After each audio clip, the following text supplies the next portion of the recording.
There we go. What's up, Sorry for everybody? sorry for the delay, everyone. That was me. I would say, do you want to explain yourself here? Well, I had a chiropractor appointment at 4:30, and it's all the way at Hamden and I-25.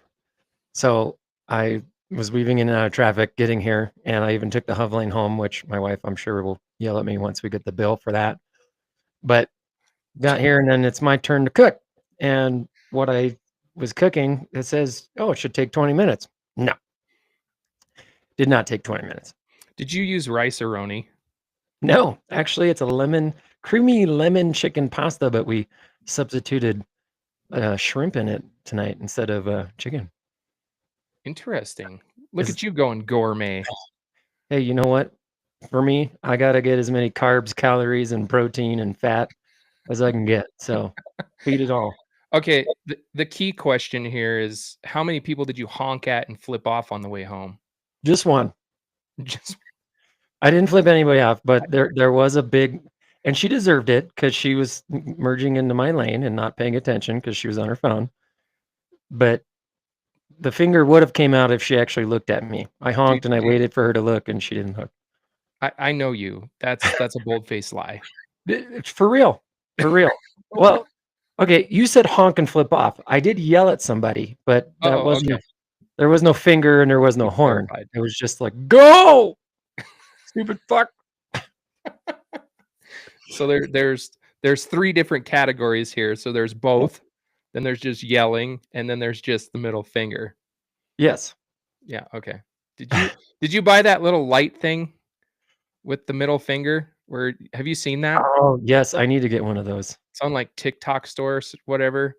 And it's like for context for everybody watching the show. And sorry, we're totally going off base here, but there's like a little, I don't know, like light magnet thing you can put in your window. So when somebody pisses you off, you can trigger either wave. It's just a hand, and it can wave, or it can go with like the middle finger.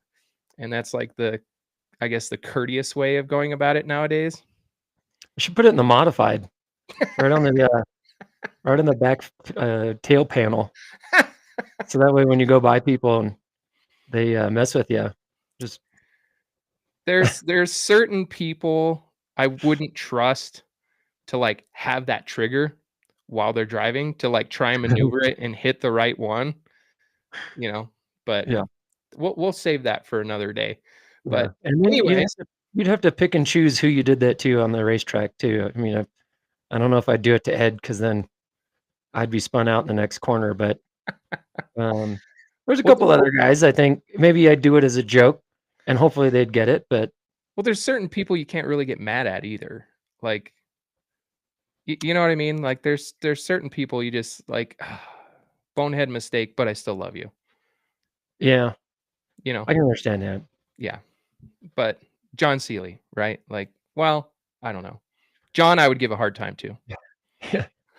John, I would hope, would get it and understand, but I'd probably leave it on the whole race if he was behind me and not turn it off. That's true. John, if you watch this later, we love you. We do love you. Anyways, welcome to the show, everybody. This is episode 2.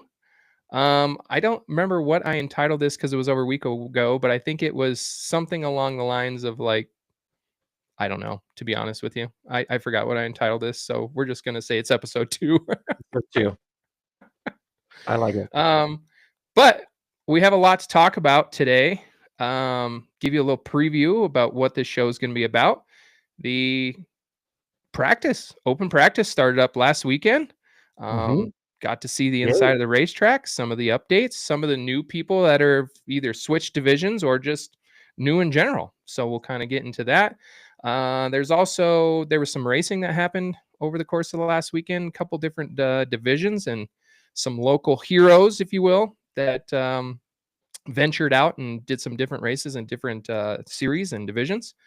So we'll kind of touch base on that. Then looking ahead at this week and then what's kind of in the distant future as well. So stay tuned. With that being said, we're going to give a little bit of a shout out here. This is one of our partners for this show for this season. They're a huge supporter of our team and from the podcast standpoint. So, yeah, want to give a little love to AAA Service. you all know that they are a big supporter of Smith Family Racing and this podcast show. So with that being said, we're going to go ahead and play the commercial. So stay tuned. One moment.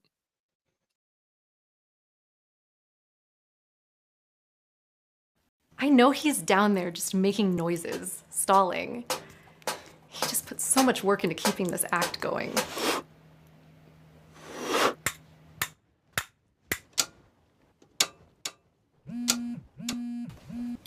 Hey.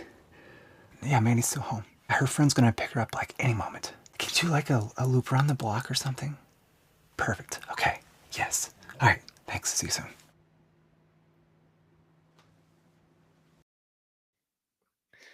There we go. I love the 1990s, 1980s Nintendo video game blowies on the breaker panel. Dude, my kids will never understand how hard that was growing up, right? Like they'll never get that at all. They're like, But you you need used to to come do and what? Yeah, then you just need to come over here more often. I have all 3 Nintendos, That's true. actually. Besides the Wii, I have all the Nintendos. Yeah, I have like the one you've seen. I don't know. They sell them on Facebook and TikTok and all those. Like They're like a little. 501.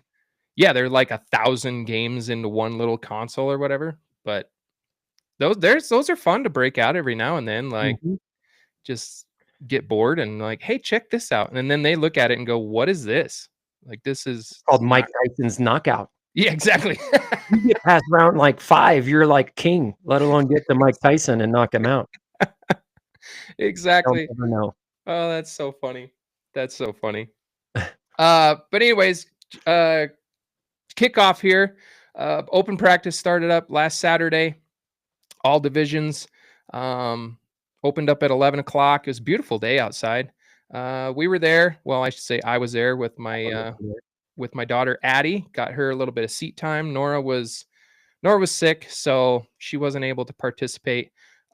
Which I mean, as bad as it sounds, right? Like it kind of worked out because I didn't get Addie's car done in time. There's a couple little minor things that we were. It's like right there. Yeah, it's super close, right? There's just a couple little piddly things that I actually picked up this evening. So yeah, got her some seat time, but it was great to be out at the racetrack again. I mean, it's that time of year. It's crazy to think that it's April 15th today, tax day. So if you guys haven't done your taxes, make sure you go do that. Extra money in your pocket. Hopefully you get a refund. Hopefully. Like me. Paper money. 100 Anyways, bucks. we won't get political. But yeah, beautiful day. A lot of cars there this weekend. That Holy drone cow. footage that they put on Facebook was pretty cool. Yeah, that was pretty nice little touch. Something Mhm. different, something new. It was good to see. I mean, we'll also get into some of the other advertisement that we saw floating around social media with them, but yeah, there was a lot of cars in each division. The modifieds were out there, pure stock, super stocks, legends cars, bandoleros. There's quite a few bandoleros. Some new fresh faces in that division. Some new fresh faces in the pure stock, super stock division. I know our dear friend Greg Dreiling. He's back behind the wheel this year, so it's good to see him in a car. Mhm. We got to see Brian Yackey's new truck. That thing looks sweet. Even though it was bare white, but it was a good looking truck. He was fast. What He else? built that from the ground up. Yeah, it Like, was kind of fun Ooh. watching him post all of that onto Yeah. social media from like, as it was progressing through. It was like the journey of how to build a race car. So you got to kind of see the behind the scenes look of how that happens and how it goes through the off season. That was pretty cool. Yeah.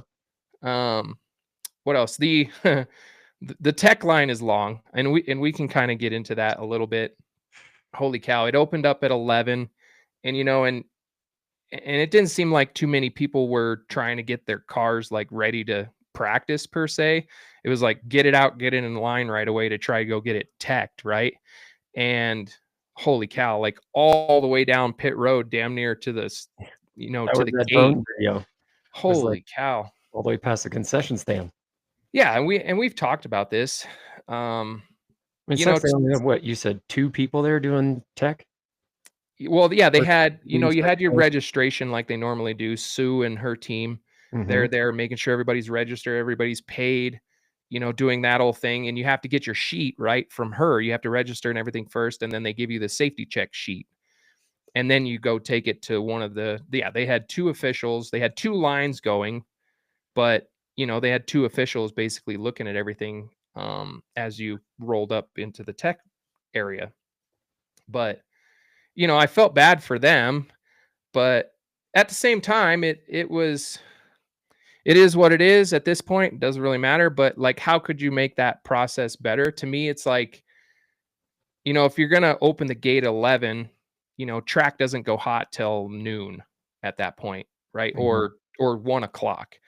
But to me, it's like, okay, open it up earlier, like open the gates at 9 and then track's hot at 11. 11, yeah. Yeah, track's hot at 11 because the Bandolero kids went out first and we were there before 11 o'clock. Like we were parked and everything, but we just rolled the car out and rolled it right in line. And by the time we got into tech, they were already calling out the kids to go out there, and there was only 2 of them on a racetrack. And it's like, what? This sucks. Was that Greg Witherwack? Yeah, it was Witherwack's call. But you know what I mean? Like, Super late models, get out there. yeah, 1101. There's only one here, and he hasn't even gotten in line yet. yeah. There was, yeah. To your point, totally understand. But that's exactly it. Like, open it up a little bit earlier, and so we can get cars through. The tech officials don't feel overly pressured because everybody's in a hurry at that point. They're like, shit, I don't want to miss the practice time. Well, and see, I feel like that's where they should be more organized. Like you said, open up at 9, and from 9 to 9:30, like bandoleros. That way, it's only bandoleros. They can get through them quickly, Yeah. and then you move on to another series, right? Yeah. And Yeah. especially like when everybody shows up. Okay, there's like 15 bandoleros. Okay, let's get them out and get them on the track first. Right. Right. Okay, Right. there's 6 modifieds. Okay, there's 12 pure stock super stocks. Okay, well, let's do the 12 pure stock super stocks and then the 6 modifieds afterward. Like, go in order, so then that way it just more organized. And then it's like, as soon as all those cars are done, Yeah. get in your car and go. Like, if you're not Yeah. set up, that's whatever, go back to your pit and get set up. But if you're set up and ready to go and you're paid, safety inspection, you can hit the track Right. right after that. Well, and this is where, we've talked about this, on the old show, right? But to me, it would almost be more beneficial too to get the better use of that, like the whole day, because what ends up happening too is that you're going through the whole lineup, and there was a sprint car that showed up, Mike, or it was Gary Land, I think, he had his sprint car there, so there was another added division, I guess, that you weren't necessarily expecting either. Yeah. And nothing against Gary at all. Like, he's out there to get practice time, but what it ends up doing is you have 15 minutes or whatever.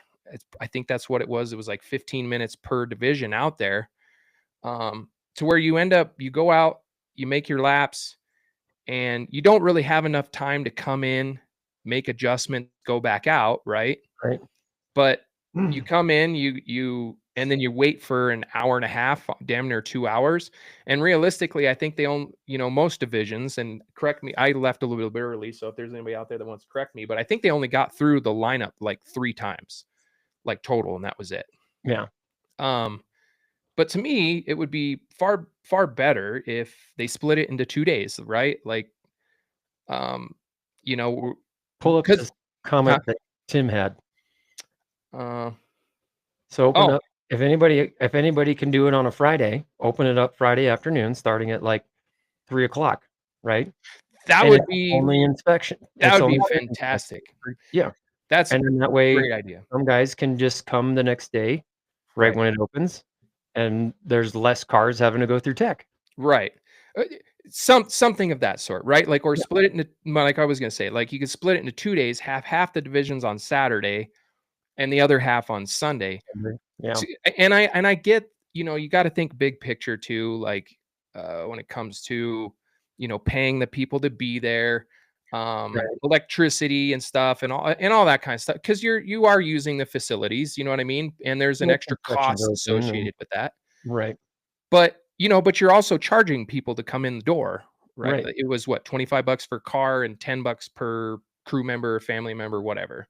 Mhm. So you know what I mean? So is it really that much bigger of a cost at that point to say no, it outweighs the benefit of splitting it into 2 days? And I know we have officials and everybody on here, and I know they probably don't want to work all weekend long either, so there's that part of it. Yeah. But you know what I mean? But it's still preparation. Make it easier on everybody, E you know? Exactly. From the officials to, the tech crew, because they Mhm. were busy all day. I Oh, mean, I up until we left. I couldn't imagine who was it? Tim, Canada, and who? Um, maybe Mark and Scotty and somebody else. Maybe somebody can chime in on who the other official was back there. It was somebody new, actually. I don't remember. I didn't recognize. In the sun, it was what? Because it was like 82 degrees on Saturday, wasn't it? Yeah, Oh, it yeah, was so it was it's like you're warm. just baking on that concrete, and then you're just looking underneath cars and in and out of, like, next to sheet metal and stuff. I'm sure Right, they were dying by the end of the day. dude. What's I with I all got that sunburned. cheeseburger? I did too, and I I got was half in the garage, half outside working on a car. Yeah, I got sunburned. Like, my legs were. I was like, oh shit. Started my golfer's farmer tan early this year. So, You have to wear um, the cutoff shirt next week. yeah, no shit. That'd probably be a better idea. I felt a little Casperish too. Like it. I haven't seen the sun in a You look while. a little Casperish. Yeah, yeah. Well, and when you start wearing a hat too, you start to get that line like right through here. Golfer's hat. Golfer's hat tan. Yeah, You know. mhm. Um, but yeah, I mean, to your point, it's great that we were able to go out and go like get preseason practice. I know everybody doesn't really necessarily take full advantage of it, and to me, and it's due to the fact that of how it's structured. I think that's why you Mhm. don't see as many cars. Now, to another point too is there were a ton of cars there this weekend. I don't think it could have it wouldn't have been able you wouldn't have been able to fit that many more. Do you know what I'm saying? Like Yeah, with you opening it up to all divisions too. I mean, there were mhm, people all the way down. I mean, yeah, damn near all the way down where the trains are and everything. Like there was that many people there. So, if everybody did want to come out and utilize the facility, you wouldn't have anywhere for everybody to go, to be mhm, honest, too. So, there's that to think about because again, yeah, there was quite a few people there this last Saturday that were new and old faces too. Like, just in our division, Eric Voss was of out there. course. Ron O'Neill, he came out. Oh, Um, who else? Ron. Ron O'Neill. Ronald. I'm gonna start calling him Ronald Ron, and see how he responds. Hi, Ronald. Ronald. Hi, Ronald. My my uncle-in-law, his name is Ron, and he hates being called Ronald, and sometimes I'll mess with him. "Hey, Ronald, don't call me that." "Okay, Ronald. Duly That's kind noted." of like that's like our uncle, and this is totally off topic, but my dad's brother, he has got like the full Freddie Mercury mustache going right here, and it was a birthday or something, remember? And Kristen, Jake's wife, had called I him, think "Hey, it what's was up, Freddie?" yeah. And he freaked out. He's, "Don't call me that!" Don't Like, call me that. No, I'm not. And then just ran out of the house.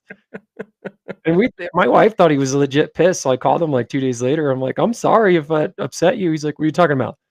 I'm like, "Calling you Freddie Mercury." "Oh, I was just messing with you." I'm like, "Well, it didn't seem like it." My wife's all like wanting to buy you a gift, take you out to dinner for an apology, and he's like, "Oh, no, tell her not. I just was joking with her." Like, oh "But my god. you do look like Freddie Mercury." "No, I don't." No, I don't. He was pissed. He was pissed. But anyways, totally off topic there. Yeah, I want to pull this up for a second. They did a fourth 5-minute session, but thought it was over and we were loading up already. I mean, what's a 5-minute session do, honestly? quick qualifying mock run, I guess, at 5 minutes. I 5 mean, 5:30. I mean, I guess that's the time we'll be qualifying anyway. So I guess okay, you got not you good enough got for a qualifying runs. fourth session in, but I mean, 5 minutes doesn't really By the do time you even get out there and get the tires warm, they're giving you the checkered checker flag. flag. uh, and I get it, but I do. I think that it could go a little bit smoother. It could be more beneficial for the drivers, especially those that are trying to just merely get seat time Mhm. and they don't necessarily want to take off of work on a Friday to rent the racetrack and spend, $400 to rent the racetrack and go get like ample time on it. A lot of people just don't have that luxury. And Right. how can we best utilize the time in order to make sure that they're ready to go for the season? Now, I know we have 3 weekends, right? Like you get a lot of laps in, but um it just seems There's like it still a needs a lot little of cleaner. cars that are gonna have to go through inspection. Yeah. And that's one thing, like I said, that like being more organized with it because every year, there's some of those people that don't come out to the open practice. They do, do their own private sessions. Mhm. So they don't have a chance to get their cars safety inspected.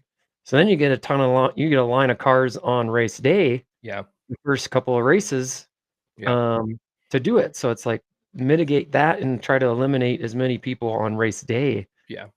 as possible is probably the most beneficial. Right. Well, and if there's an issue, They can what fix do it. you do? Excuse me. What do you do then at that point? You're at the racetrack and if you don't have everything You that got you a level need. plate right there. Well, like, well, okay, how am I gonna do that? Yeah, exactly. You know? And it happens. I mean, not to say that, everybody's perfect. Sometimes it might happen. You show up to the racetrack, you're trying to get there and something happens and oh shit, I forgot this bolt on this piece of lead and you know, luckily we have a good group of people and there's probably somebody's got something floating around, for whatever you might need, but still, Right. um, yeah, hope just being prepared more or less, that's on Mhm. you, but still, I think the structure of it could help, alleviate a lot of that headache later on Right. down the road. Right. But, um, but yeah, it was still fun. It was nice to get back there. I guess the next thing next topic we can get onto here is the updates. Oh, Um, yeah. We can finally talk about some of them we can because finally talk about some of them because I people mean, saw it. cat's out of the bag now. Everybody kind of got to see what happened and what were some of the improvements that were made at the racetrack over the course of the off season. Um, when we had our old show and we got to talk with the Andersons and Jim and Brian Lawrence, they had kind of laid out that they wanted to invest and put some time and some money and some effort back into that place, and it showed. So along the backstretch, it's all new grandstands, all new aluminum grandstands. Uh, Concreted. yeah, the pad underneath it, they had laid the concrete out and then built the grandstands on top of that. The nice thing about that too, and I know there was some comments when we had that other show, was making things more wheelchair accessible. There's quite a few people out there that do attend, and it was rough for them. I mean, so there is that aspect. Yeah, because the only previous spots to really wheelchair up there was over by the pit tower. And, Yeah. you get 10, 15 people in wheelchairs over there sitting in that same spot. Not that I want to say that they're in the way, but I mean, a lot of Well, people that stand right there and they're in the way of the people with the wheelchairs. and that's a good point. It usually becomes a bottleneck right there, right? Mhm. Like, and it's just people standing there next to the tower, Mhm. just watching the races that are just coming up to see it, right? Like, there's a huge bottleneck right there. Right. So it seemed to me, and I mean, you've seen it, when we went up there to go get tires and stuff, but it seems like that pathway between the fence and where the grandstands start is wider. I'm glad they did that Yeah. because people like me, if I sit front row, I got big ass 16 size shoes. I trip people. Or, you have people with, you know, baby carts and stuff like Yeah. that, and, they Mhm. accidentally hit people, and I just don't like how close they were to the fence, having to go around people. So I'm Yeah, glad they moved it back, what, probably like 5 feet? I don't think it was that far. It was just a few feet. I want to say, and I could be totally wrong. It could just be a perception thing, but it It looks looks shiny new, so it just looks bigger. could be. It could be. I don't know, but it looks wider. Like it looks like there's more space there, but there's concrete like ramps now going from the pit area up to the grandstands now as well. Mhm. On both sides. So you can access it from both sides if you need to, if you got a wheelchair or if you have like you said, a stroller, or you're carrying a carriage or whatever, right? Like you can now access it from both sides, and it's concrete and it's beautiful. Yeah. The grandstands themselves, they are shorter. They're not as high. There's not as many rows as what there was before, but they're not as steep either. So they do go back at more of like a gradual Ladder angle. angle. Yeah, so it seems like depth-wise, they're closer to the pits as well.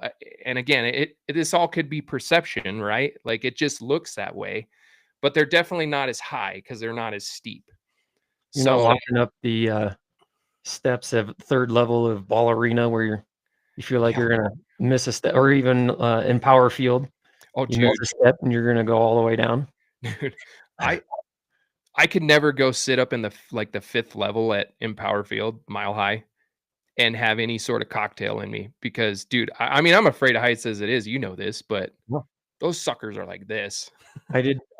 One game, I think I took my brother-in-law to a game for his birthday or something, and we were 5th level, and I was like, "Fuck this. We're gonna go find a bar that has a view of the field, and we're gonna go stand right there." And that's exactly what we did. I don't remember where it was, but I was not walking up them with my feet, and Hell no. small those steps were and steep. I'm like, I'm not hiking to go to my seat. You're like I wanna shaking hike all the way up. I wanna hike, I'm gonna go to the mountains, not in power field. Um, but anywho, it's so there's that addition, right? Like the pit sides grandstands. Um, they're completely redone. And those were the old ones were in rough shape. Like I There was a remember. I remember there was one that was like a half pipe, one of the bench seats. I think I Oh saw yeah, just somebody like the skateboarding. I think dip in Tony them. Hawk came out and skateboarded on it. But I used to never walk up the middle of them, like Mm-mm. between the supports. I used to always walk up the supports because Yeah. I was, being a little bit of a heavier set guy. Like I was afraid of falling through the freaking thing. Had a couple beers in me after the races, and Oh, dude. I'm not flubbing a step. Mm-mm. So that was great to see. I know the other part of it was the pit tower itself. It is, I mean, it's brand new. It's completely brand new, rebuilt. It looks very similar to the old one. Um, Just it looks a upgraded. little bit taller. I could be wrong on that as well, but it did look taller overall. And there's two. So the just like the old one, it has like the window up top and the door and like the rail that comes out to the opening for like where the fence used to be. You know what I mean? And you Mhm, can like lean over, basically like be on top of the track. mhm. But on the bottom too, there's like a room there now. I know there was one before, but it has openings for windows as well. So 'Cause they mainly use that for storage for all the microphone equipment and all that stuff for a mhm, race day. yeah. So there's now like two rooms for the pit tower that can like look out onto the racetrack as well. Mhm. Granted, it's still just basically the structure. It's not done yet. It's getting there, but it's the structure of it is up. Like it's still the wood panel, like wood, I guess, wood paneling. You know what I mean? The enclosure part of it. Oh, Yeah, exactly. So there's still a little bit to do on that, but they're in turn just another addition and a new upgrade for at least the pit side of things. Uh, and so far, those were really the only two new additions overall. Um, I can't speak to what other plans that they have. Obviously, I'm not aware. I'm not in that group. I'm not in the cool kid club, I guess.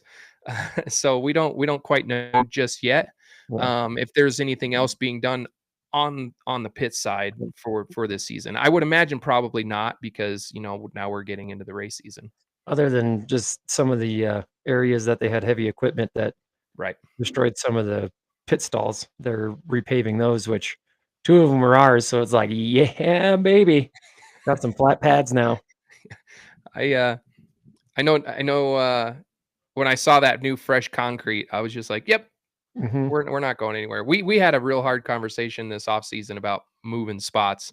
And that was due to the fact that those ones were just the ones we were in, where they were just run down. Like the Well, asphalt was all broken up. And where we're at with the concession stand right behind us, if like last year, was a couple of times I left early and trying to back out with thousands of people walking up and down pit road. And I mean, some of them spots are tight. So when you're in the middle of it and you're trying to back out with a 30-foot trailer yeah, and a like 20-foot long truck, it kind of makes it hard. So we wanted to be on the east side facing pit stalls, but we also were told, well, you're going to have to go through the lottery again if you're going to do that. And if you don't get what you want, then you lose your other spots. It's like, well, okay, well, we'll just keep where we're at. just keep what we got. Yeah. Yeah. Especially since they're right next to the grandstands.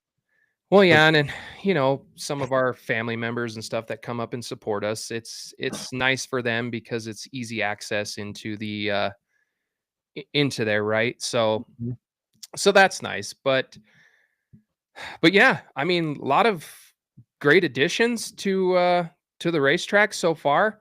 When it comes to the grandstand side, from what we could see, now obviously nobody had access to that side this last weekend, but from what we could see was in turn 1, so they're like the angled stands. It looks like it was either redone or upgraded or painted, but it looks fresh over there. The structure looks exactly the same, so I don't know if they redid the entire structure, but it did look like it had some love added to it. You know what I mean? Like I Mhm. don't know if they put all new wood in there or what they did, or if they put aluminum. It's hard to see from our vantage point, like exactly what had been done, but Mhm. it did look like that portion of the racetrack for the grandstand side was updated more or less. Right. Same with turn 4, the turn 4 stands, the ones like right off of, the entrance to the track. Oh, yeah. Same thing for those. It The looked like staging. those had gotten a fresh coat of paint, or, something had been done over there. So, yeah, a lot of work went into at least the seating aspect of the racetrack. I know, sorry, I'm going to pull it up right here real quick just to answer this question. Did they put rails on the grandstand side? I don't No think idea. so. I know on the main grandstand, like right under the tower, going up the walkway, there's handrails there, but I don't think they made any additions to that, to be honest with you. I don't know. I don't think so, but I can't really be 100% sure. I wasn't really looking at it that closely, because Right. the older I get, the more blind I get, I guess. Yeah. I'm more Gotta get deaf than blind, binoculars. but Yeah. yeah. You gotta get binoculars out. Yeah, exactly. We don't need binoculars at the racetrack for practice day, so I guess we'll find out on May 3rd, which is in what, 3 weeks? Yeah. Oh, So here. Oh, this is great. Same structure, new aluminum seats. So I'm taking it that Marky is talking about the turn 1 stands. So turn 4, oh yeah, because he was, duh, because the very next comment was turn 4 is still wood, just painted. Okay, yeah. So there you go. There's your there answer. we go. They had all new aluminum over there. So that's fantastic. Um, all new aluminum seats. Yeah, I mean, the ones in turn 2, right? Like split between 1 and 2. right at the apex. Those ones Yeah, are cool. those seem like they're still in great shape. I Well, mean, they're I've been all over there. aluminum anyway, so Yeah, yeah, they're still in good shape. yeah. No need to mess So, with those. And then the only um, other, update is that they're trying to put, timing loop mm, for the Bandoleros so that they can be on race monitor. So, yep. I know Jim was working on that, and I don't know how well it's going. I guess they were gonna try it this weekend, but, for some They did, reason, race monitor was not working for them, so they just decided and they to send did. 'em all. Him and I actually had a conversation about that. I guess for transparency's sake. Yeah, him and I kind of spoke about that. The Bandolero parents, I'm in like a group message with a good portion of them, at least on the Bandits. I don't know of how many of the Outlaw parents are in there. But last year with the Bandits, there was, a couple of them would spin out, and then there'd be questions about where they finished. And, there's differentiation in speed between some of the newer kids and some of the experienced kids. So Well, then you got the dirt mounds that are there, so there's certain spots hard to in the see. stands you can't see. So there's at least 2 races where 2 kids fighting for the win. One looked like he won Yeah. from our vantage point, but then you Yeah. go on to the low budget film and you're like, oh wow, he wasn't even close. But Yeah, exactly. from our vantage point, it was like, oh my God, did he win? And Yeah. so I know there was some conversation about that because the fact that we just can't see. Right. Well, and so, after having that conversation, we talked about, um, from his vantage point was either, okay, well, let's try to get them to go over top of the timing loop for the figure eights. And then if that don't work, then they talked about maybe expanding the timing loop out to where, Bando kids, technically their start finish line was like right on the entrance, but not quite. It's a little hard to explain, but it was like it went from the apex of the straightaway down to the dirt. You know what I mean? But it was a little further past the figure eight start finish line. So but they went out there. They did like 3 or 4 laps going, super slow caution speed. And they had all the officials out there guiding them like, no, you need to go this way. And it seemed like all of them picked it up pretty quickly. I again, to your point, you can't really see exactly if they were hitting the mark or not from the pit side stands, because it's such a weird angle. So I couldn't tell, and none of them had obviously transponders in the car, so you couldn't really test to see if it worked or not. But I mean, I'd assume I haven't heard any feedback of whether it was good or bad, but to me, if you actually look on it from the low budget standpoint, right, like from the angle on top of the tower, Yeah. they could easily make that turn. And if you put up a couple cones right there, just to make show them like this is out of bounds, right? Like you can't go Yeah. past here. They could easily hit the timing loop. Or get like, I don't know, maybe they're just too expensive, but like the those like plastic wall barriers, that a lot of tracks use them, or for Yeah. like construction areas and stuff. Yeah.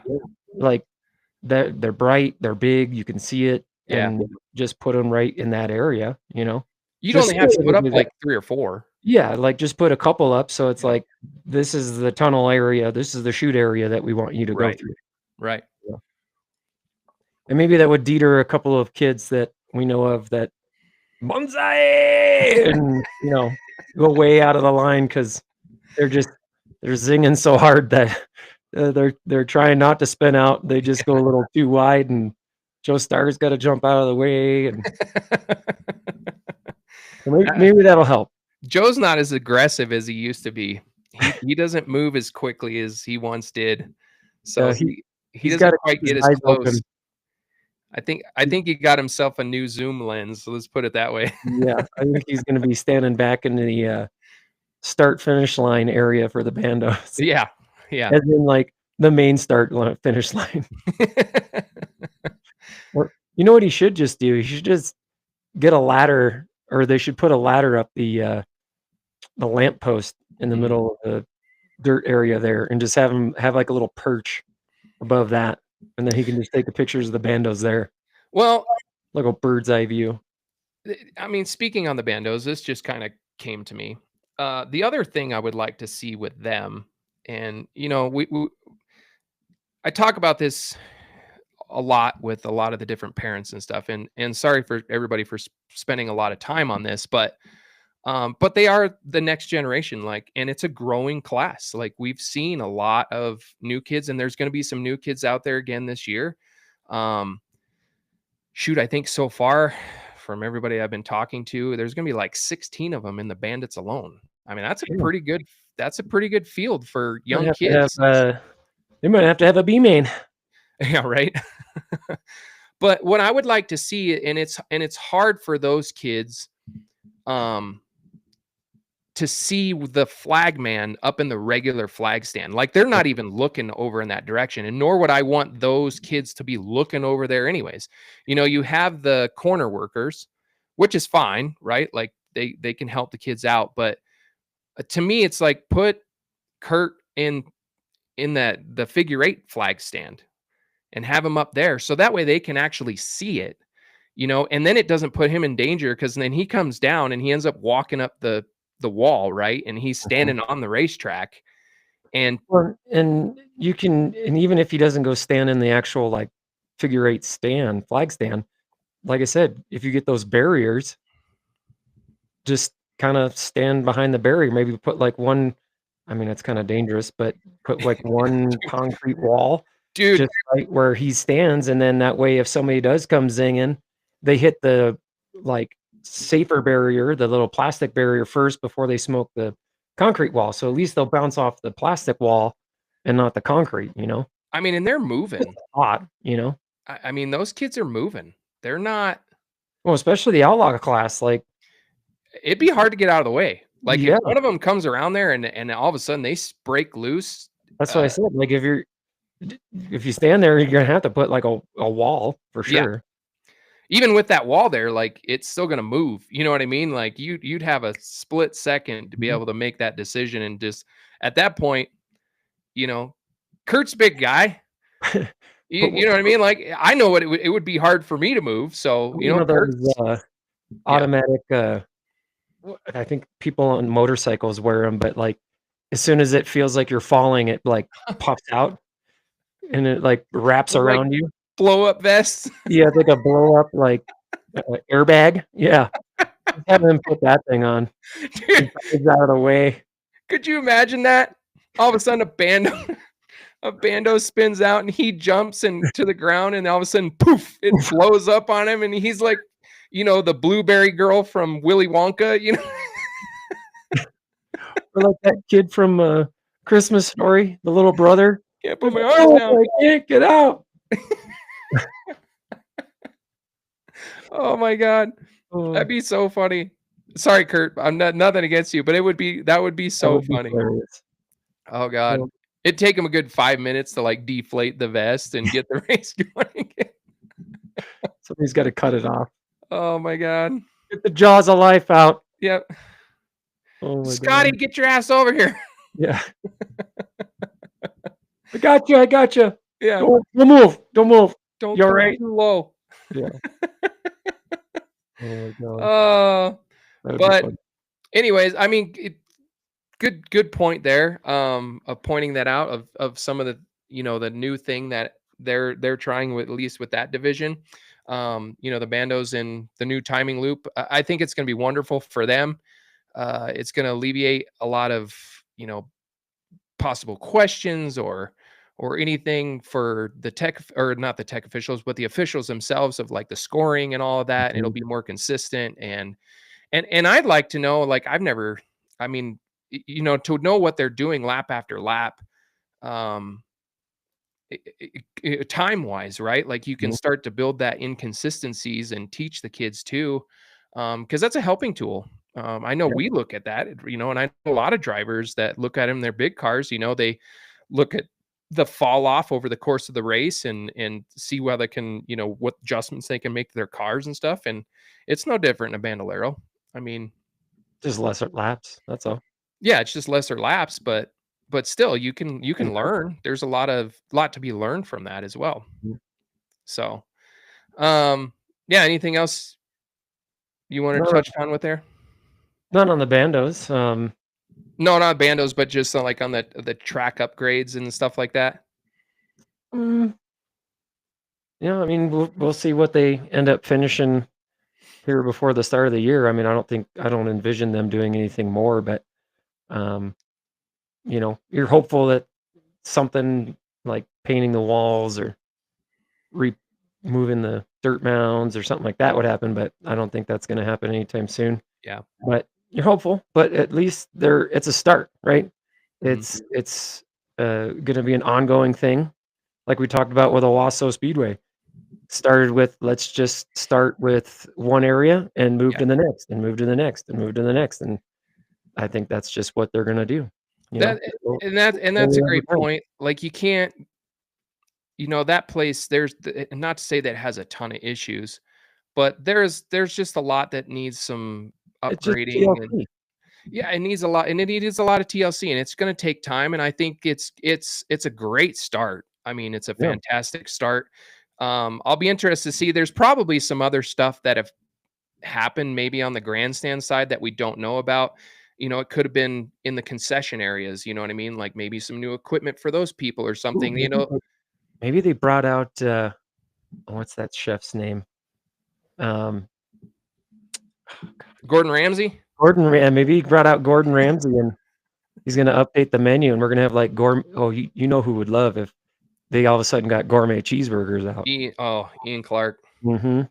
Yeah. I don't know. I don't know if he'd be happy or disappointed, because I mean, he loves them cheeseburgers. I know. I mean, they do have good cheeseburger, but all of a sudden you have a Wagyu beef burger.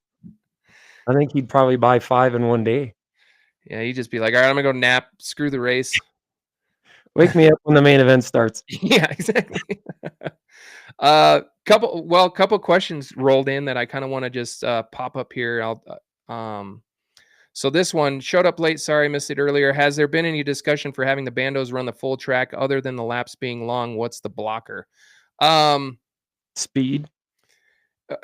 So yeah, I mean, there has been discussions about that. I've had personal discussions with Jim about that. I think it comes down to the fact that it would take them a long time, because and I've had discussions with other people about this. I'm not going to name names, but they do run a full track out in Tucson, and they do run the full track out in Las Vegas. And those are 3/8 tracks, but you also have to consider that CNS it says it's a 3/8, but it's not a 3/8. It is more of a half mile. And the corners are a lot longer and a lot wider. And those kids would basically just be full throttle all the way around that place. And, sure, it's like Talladega for them. And there's other people that are going to say, well, they do full throttle right now. True. I get that point. But they would get so strung out. I don't think there would be. Since it's so much bigger, especially the Outlaws. I mean, the Outlaws, they might be a little bit more competitive and stay closer bunched up, but the Bandits, for sure, you're going to have such a discrepancy from the newer kids to the more experienced kids. It's just going to be so spread out, and you're not going to see any really good racing, right? Mm-hmm. Especially if the leader just gets way out there, there's no catching him. And to my point is that that division is still, they're there to learn. Not only just compete, but they're there to learn how to race. Do you know what I'm saying? Like I'd rather see the track go shorter. Me too. I mean, if they could build, get rid of all the dirt and everything and build an even smaller racetrack inside of there for them, to where they have to learn how to lift, roll corners, get back in the throttle, and really learn how to race, that would be far more beneficial for them than to let them go run on the big track. Yeah. The big track really doesn't teach them anything other than to hold it wide open and to turn the steering wheel like this, because that's all that would happen in those cars. You don't need that any car at CNS right now. No, there's nothing for them. There's no education there for them at all, in my opinion. I could, other people are going to probably disagree, but that's just my feeling, is they're there to learn. And at least with the way the layout is right now, coming off of turn 2, when they got to go around those cones, like if they don't hit it right, and the transition of the car, it gets the car upset, and they do have to learn how to kind of like handle that a little bit. And it keeps them more consistent too. Like they have to hit those marks. Mm-hmm. Otherwise they're going around. And then that's in the Outlaws, and that's in the Bandit division. That's in any one of those divisions. Like it does teach them how to be consistent, and that will translate to the big cars in order for them to be successful later on in their careers or down the path, whatever they choose. You need that. Yeah. So To me, it's like I get the benefit of opening them up to the big track. Um, having them come through the X and stuff, it does tear those little cars up because they're not meant to. There's no front suspension, so the transition is hard on those cars. Like they And do tweak things easily. the tie rods that they have to hold the spindles in place, they're tiny. Yeah. I mean, you hit something little just hard enough, those things are bending quickly. Mhm. Mhm. So, as much as we all love spending money on fixing cars, I don't think anybody really wants to be rebuilding cars, especially No. early in the season. And right, like there's the pros and cons to it, 100%. There's the pros and cons to it. You're going to save more equipment by opening them up to the big track. But to the point, it's also an entertainment factor. To me, it's like the fans, and not just like the true fans, but the weekend goers, right? Like the people that are just looking for something to do. That to me, they would probably get bored with it, right? They'd be like, "Oh shit, here comes the bandos. This is going to be a 10-minute, snooze fest." And I Yeah. don't want that for those kids because they deserve better than that, And Mhm. we saw last year, as chaotic as it was with the bandit class alone, there was action all over the place with Mhm. that many of them, right? And I mean, there was not a dull moment. I mean, you come back on the pit side and you stand with all the parents of those kids, and they're all biting their knuckles. You know what I mean? Like biting their fingers because they're just like, "Oh my god, this is crazy." Yeah. But that's exciting at the same time. Mhm. Well, and then the Outlaws, they stick together pretty good, and, you know, they put on a hell of a show too. Mhm. I think last year there was a couple of wrecks that, you know, were pretty substantial, and thank God nobody was hurt badly, but they still put on a pretty good show, you Mhm. know? They do. So, They do put on a good show, and that's the thing is like we're still Jeremy Wall's gonna hate me for saying this, but we're entertainers. We do have to put were on a you good not show. entertained? I know. He's gonna hate me for saying that. But it still is a show. Like it's still entertainment. You still have to put on a good show. Otherwise then nobody's gonna come back and watch it, right? Like, and that's the thing. You Mhm. don't want it to make it boring. So there's the learning aspect. You don't want the show to be boring, all that kind of stuff. So hopefully, again, that's my opinion. Obviously, Jake has his opinion too. We're kind of both in agreement there, but hopefully and after talking with Jim, those were some of the key points that he made clear about why they haven't opened it up to the big track. So, what was there was there another question on here that I missed? Oh, um, from Dennis Stepanek. I heard there are some new asphalt on the track. I didn't see it. There could be. I don't know. I wasn't paying that close attention, I guess. There's new asphalt in the pits. Yeah. Yeah. Well, there's new concrete in the pits. Well, there Oh, did we lose Jake? when they were rebuilding it when, we went and got tires a couple weeks ago. Oh, gotcha. Yeah, but Sorry. we'll see. I don't know, maybe there is. Maybe there I know my connection it's saying my connection's kinda weak. I was gonna say I didn't know it was me or if it was you that froze out for a second. So No, that was me. all right, all right.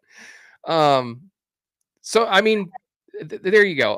The biggest takeaway that we can have is that they said they were going to do some stuff, right? And we're starting to see the fruits of that. We're starting to see that commitment. And for all of the people that possibly had a lot of doubt in their mind of what was potentially going to happen with the racetrack itself, whether it was going to be sold or it was going to be closed for good, to see this new investment go in, it's a huge step in the right direction, and it kind of more solidifies the fact that it doesn't seem like the racetrack is going to be going anywhere anytime soon. So hopefully that helps um, ease the mind of a lot of people, and you kind of saw the fruits of that, the change of hands. You saw a lot of people. Oh, we lost Jake. You started to see that with some of the cars that showed up, some of the people that haven't been there in a while, some of the new faces and whatnot. Like I mentioned earlier, Ron O'Neal coming back. Hopefully that now that word has gotten out, that we'll start to see some of these old familiar faces start to show up as we get to the beginning of the year, there's still a lot of people that I know that haven't been there, and I'm sure there's going to be a lot of people that we haven't heard about yet, and we will get a chance to see them hopefully compete throughout the year. I try to talk to as many people as I can. I mean, being a part of this show, I try to get as much information for you guys and distill as much information as I can. And I know that I talked to Mr. Vecchiarelli last week. He talked about how Eddie, his son, is going to be competing in the modifieds this year. So that's exciting to me. Eddie's a fantastic talent. I mean, that dude can wheel a race car. He's had a lot of success in the past in the modified division itself. He's had a lot of success in the super late model division as well. And he's a fantastic guy, fantastic human being to be around too. I had a lot of conversations with him. So I'm really excited about that. It's a challenge, right? Like you see a lot of people in a lot of these different divisions as well. People getting new cars, like I said, like Brian Yackey, he's had a lot of success. So, him getting a new equipment, what's that going to do for him and his team? I'm excited. Kyle Ray, I know Kyle Ray's coming back, obviously that he talked about that the last show, Oh, you're back. I'm back. Oh, you're back. Backstreet's back. All right. Oh, we have an echo. Now. Oh, hold on. It's probably me. Is it you? Yep. Is that better? Nope. I can hear myself. I'm gonna mute you. So, anyways, sorry for the technical difficulties. Let's see if this works. Nope. Anyways, going forward, I know we got this upcoming weekend. There's going to be open practice again. So hopefully we'll start to see some more people out there. I know the weather doesn't look so great. Last time I looked, it was talking about rain and possible snow Thursday and Friday, but Saturday up there, at least, it depends on where you're at in the city. Friday, Saturday here in Parker is going to be snow. Up in Dacono, it says right now Friday, Saturday snow. So still an echo. So hopefully, I mean, it could change between now and Saturday. It's Colorado weather in springtime. I know it's kind of a sucky, shitty situation, but it is what it is. We'll make the best of it. If any of you fans out there that get a chance to, it's $10. I mean, come out and check out the facility for yourself and see some of the new race cars. The only thing I wanted to kind of touch on is it would have been, I know that Chad Anderson, the new owner, he made an appearance kind of later in the day. I didn't see him there when I was there, but it would have been great to kind of like just say hey and start to see him kind of like walk through the pits and just introduce and start talking to some of those people. So maybe that did happen. Hopefully it did. I think that'd be a huge step in the right direction for them as an ownership group as well. Take some time with the racers as you go through the pits and through these practices and stuff and start to get acquainted. I'm sure they'll probably make an appearance on the last one, the 28th or something like that. I forget. Oh yeah, I can still hear myself. You're just gonna have to. I'll just roll with it. I want to know if everybody else hears an echo. You'll do flashcards. I wonder if it's your end because I'm using the same settings as before. Yeah, let everybody know. Can you hear an echo? I don't hear an echo. Okay. I could be completely wrong. Turn your echo down. Actually, I'll see if that's me. I'm a rookie when it comes to this. Oh. It's your setting. There's the setting that says cancellation right under your name and your people. It won't let me turn it. It won't let me turn it on. This can't be changed while recording. Bummer. Darn it. So anyways, so there's an echo. Sorry about that, everybody. Yeah, so hopefully, that last one, there's supposed to be like the party or whatever.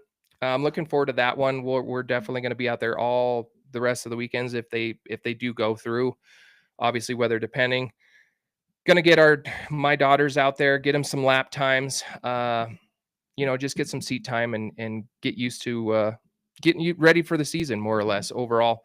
I know my one daughter, she's super excited. She had a lot of fun last weekend getting her feet wet and driving against other people now. When we took her out a couple weeks ago, she was just out by herself. So I know there was a lot of the other kids. They're all excited. And a lot of people that I talked to, they're excited. Cade Fox, got to chance to talk with him. He is going to be driving the 51 modified this year and change out from Kyle Clegg. I think Kyle is just taking a step back from racing this season. His kids are really heavy into the quarter midgets and stuff now. So he's taking a step backwards and just going to really put his feet on the ground with them and be involved and happy for him. As a dad, it's great when your kids are racing and getting involved with them. So looking forward to racing with Cade Fox in the 51. I mean, it's a great car. So he's got a great setup from the get-go. What did the fox say? Jesus. I like how he just chimes in randomly all of a sudden now. Well, it sounds like you're the one echoing when you talk. So I guess you're just going to have to shut up when I talk. I can do that. Oh, Lordy. Anywho, I guess the last thing, I'll just speak for a moment and then I'll turn it over to you. The last thing that we wanted to kind of talk about a little bit here was, sorry, I'm reading your guys' comments at the same time. We wanted to talk about this last weekend. There was a few people that went out and competed in some different series and different divisions. Mariah Boudreau joined the ARCA series over the weekend. Jace Hansen. Chase. I'm taking my dad says Chase Hansen, and we've tried to correct him a million times. It's J with a G-A. And so Jace was out at Five Flag Speedway, and then they made their way over to Mobile. And then Cody Dempster made his debut in the Cars Tour series this past weekend as well, competing with those guys out on the East Coast, not the West Coast Cars Tour. So, Jake, do you want to touch on that? I'll shut up. I can touch on that. Yeah. Yeah. I mean, proud of Mariah Boudreau and her family taking on the ARCA West series. I know that's a lot and a lot of money. So definitely hope they get the sponsorship that they need for that. Jace. Yeah. Jace. Not Chase. Jace. They love Five Flags. Jace even said on Facebook that that's his new favorite track. Sounds like I don't know if they struggled or maybe just, one of those weekends where they were good, but not great. I think he still finished sixth. So that was good. And then I think Cody qualified okay, but I think, did he get in that early accident, the same one that Dale Jr. did? Because it sounds like somebody missed a shift and bottlenecked a bunch of people in like mid to back pack and wrecked a bunch of cars. Go ahead. I was going to look it up.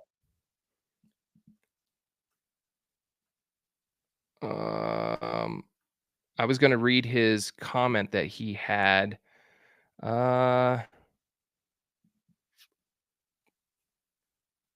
Yeah. So he did.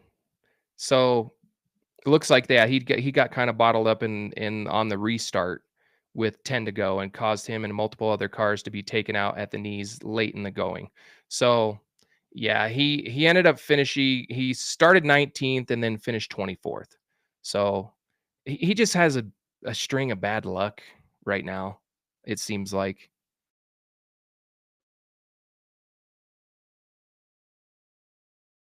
He's one of those guys that um, works hard, and they'll find out their speed and where he needs to get better. And you know, I got no doubt that they'll get it right, especially this year. Um, last year was his first year, so it's kind of a learning experience. Now it's just kind of fine tuning, right? So, but yeah, proud of him to at least to that's a lot to not only buy a car, keep a car out there, have people work on it for you, bring it to the track, fly out there, and make sure you have a crew to help you. So, hats off to him for doing this. That's I mean, Dale Jr. talks about it all the time on his podcast. It's like, these cars, they're cheaper than super late models, but at the same time, they're still expensive when, you get into the nitty gritty. Well, and great point, because I mean, you know as well as I do, like just the tires alone, the tire bill is crazy. And they're putting on practice sets and new sets, all weekend long. Yeah, hats off to him. I mean, he busts his ass. I mean, that guy works his ass off and he works hard. The results haven't quite equated to what he wants yet, but um, he's a great driver and he's a great guy. We've had multiple conversations with him, and I think the success will come. It's a totally, it's a late model, but it's different, right? Like that whole series is just different, and there's a lot of great drivers within that division. I mean, still you have Dale Jr. competing in it, and he's still damn good. Go ahead. Damn it. You can I'll just let you mute me. How about that? Well, I mean, when you have Dale Jr., which I know he's older and stuff, but I mean, he's still a good shoe for a race car. When he's not qualifying in the top 15, top 10, that tells you that there's a lot of good drivers in that series. Oh, 100%. There's like a delay now because I gotta like unmute it and mute it again. um yeah, and again, like you get into a new car, and there's going to be some learning curve and everything, but there's a lot of good equipment out there, and he's got good equipment. So I have no doubt that he's going to start. We saw it last year. He had uh just if qualifying was better for him, the race results ended up being there. Like we just saw, he crawled his way up to the top 10 starting 19th. um I think that as he goes along, right, like that focus on qualifying and making sure that you get up towards the front, that we'll start to see some more success with him in the long run as the season goes along. But I mean, the one thing that I will say is that car's badass looking. That is a sweet looking race. Yeah, I like it, and I love that puzzle effect helps him out. And I mean, I don't know what kind of sponsorship he gets. That'll only be a closed door thing for him, but um, it's cool that you got a local sponsor around Colorado, or Colorado, that put some money into him. So that's pretty cool. Yeah, for sure. And then on JC, I know that I think that was the very first time he's ever been to Mobile. I don't remember him ever mentioning that, and I could be completely wrong. I'd have to ask him if that was his first time racing that racetrack or not. But and that's hard as well to go from five flags, turn around very next night, haul your ass over, and go to Mobile. And he has a great team right now with Preston kind of leaning in and helping them get to where they want to go.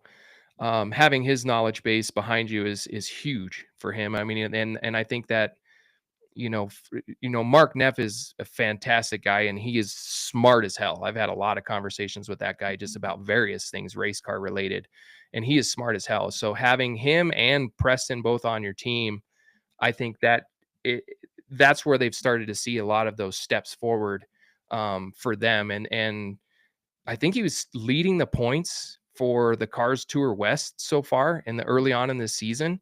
So it'll be interesting to see if they continue to run that full schedule. I'm really interested and I'm really happy for those guys for all the success that they've had.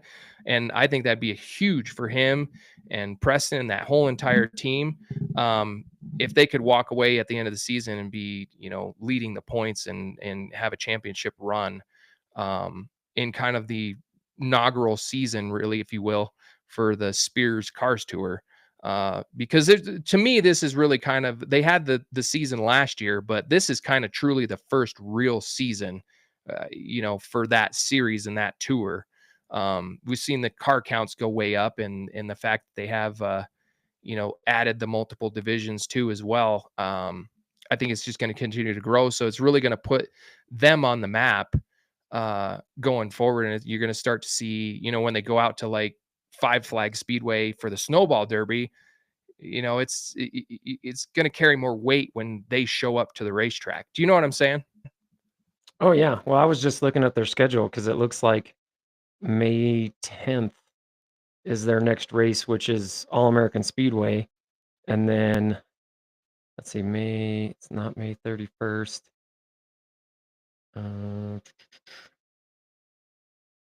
It's not June.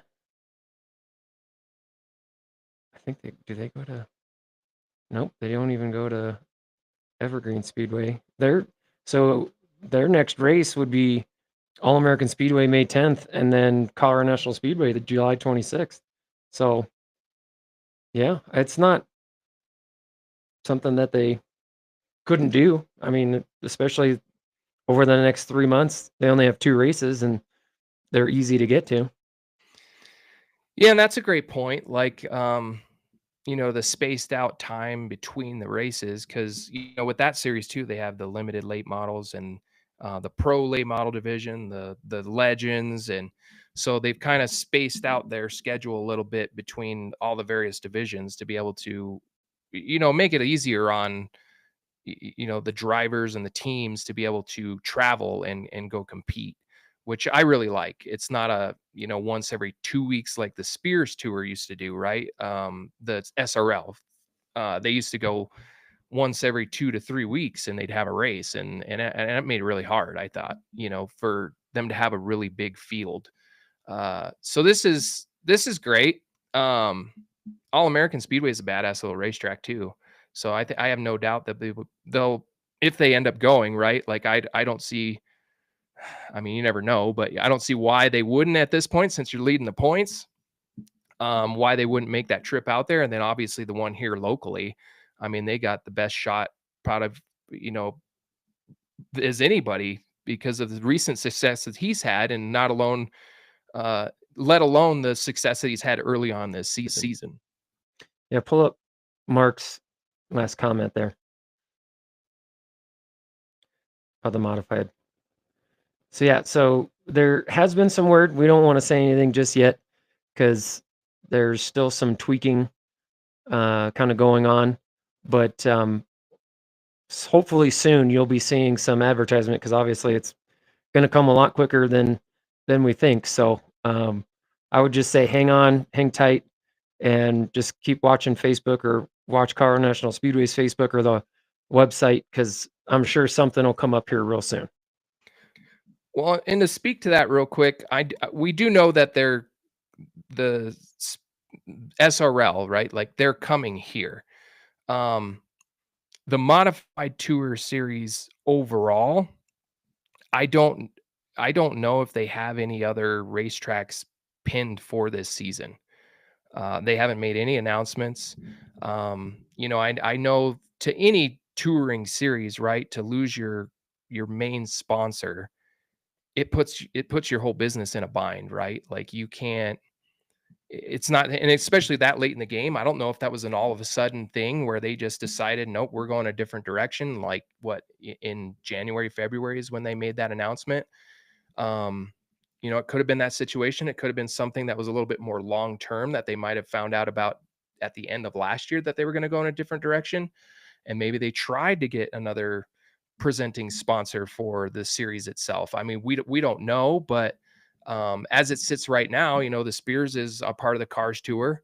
So the SRL, they've, you know, quickly adjusted their super late model series, and they're doing this whole thing up in Montana and kind of mainly staying in that area of the country now. So it's kind of funny. It's not Southwest Tour anymore. It's really like Northwest Tour. It's right. Like it's kind of funny, but the modified series, I mean, there hasn't been anything else, even from them or from locally. I haven't heard anything from just drivers or nothing about anything that they've heard. So Yeah, well, and they started that Vegas, like, what is that? Vegas and then Madeira series. But I mean, how many guys?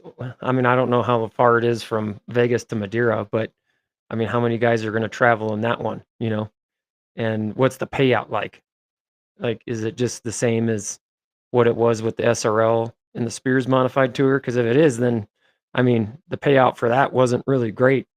So, you know, comes down to a lot of times about money. And if you want people to join your series, then I'm not saying you have to pay out a huge purse for the winning, but at least make it worth it to start, right? That's the biggest thing. Is like, okay, we get 15 modifieds out and it's $200 to start. Well, I'm not going to go out there, travel thousands of miles. I mean, I don't know if it's 1,000 miles, but trailering, uh, tires, especially tires, because everything goes through Hoosier West out there, and they're expensive. I don't know why they upcharge so much for their tires, but it gets expensive. So if you're only paying $200 to start, not a whole lot of people are going to do that. So it's like, if you're going to do a modified series, at least make it worth their while to come out and actually race. well, if you want to, actually, they did put something out. So if you want to, real quick, while I speak to this real quick, pull it up. I forget what the name of that new touring series is, but correct me if I'm wrong. Thought it was 2,000 to win because there's only like 5 or 6 races on that tour. There's like 5 or 6, and then yeah, you're right. It goes back and forth between Moderna and Madeira and Las Vegas. And the culmination of that series is the Open Wheel Showdown, and that's going to be 7,500 to win. Which we haven't really talked about that at all. But they opened that up, and that sold out within 3-4 days. I think it was. Well, not everything. I mean, majority of it sold out, but the modifieds sold out in a day. And I think the Legends, it took them a couple days. The Bandos, it took them a couple days. The Sprint cars, I think it finally just filled out. But that one, at least for the modified side of things, it's going to be $7,500 to win, and that's like the additional. I don't think it's their championship that they're calling it, but I think it's their additional like perk race. Do you have it up now? Finally, hold on. Let me unmute you. Yeah, so they have a preliminary schedule, obviously. April 19th, May 31st, July 19th, August 16th, September 13th. That's their first 5 races, pays 2,000 to win. But it doesn't really say anything about start money. But like you said, their finale is going to be the Open Wheel Showdown, and that one's the 7,500 to win. But as far as, and let me see if I can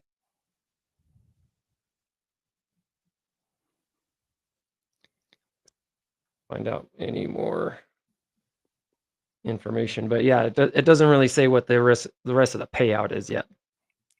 Yeah, I mean, to me, it's like it'll probably be around like $300-400 to start. I mean, you would like to see that obviously go up. It's going to entice people, but I do know that there's a lot of cars, because there was the people that were a part of the Spears Modified Tour last year and the years prior to that. So there is still a lot of cars out that direction, and there was still a decent field that raced locally at the bull ring itself, right? Their rule package is a little bit different than what ours is in general. it's a 602 crate motor, division more or less. They really want you to stay. If you got an open motor, you're basically screwed. The rules that they have for the open motors, uh they, they make it a little bit, how do I put this, difficult for you to go with an open motor. Um, but maybe that'll help that whole region right through there, because there's still, like you said, there was still a lot of cars, but they need something, and I'm glad that specific one popped up, because it's definitely going to help at least keep that modified division live um, in that area. Yeah, I just went to, because the only other thing it says is go to like the Madera's website or the bull ring, and it doesn't say anything. It's But if you're a modified person and want to go racing, it's called the Silver and Gold Series. But hopefully we'll hear something with the SRL modifieds and maybe try and get 10. I would be happy if we got at least 5 to 10 out of towners if the SRL still comes here. Yeah, and I think we'll get some. Um, there in turn, it'll come down to what the prize money is, which I'm sure that's going to get announced here momentarily. I would hope, get the advertising out there if it's another 5 grand to win situation, or if it's more, whatever the case may be. Get it out there, get it advertised, and start letting these people start to circle that on their schedules, because like we saw last year, a lot of the people that did come from out of town, they loved it.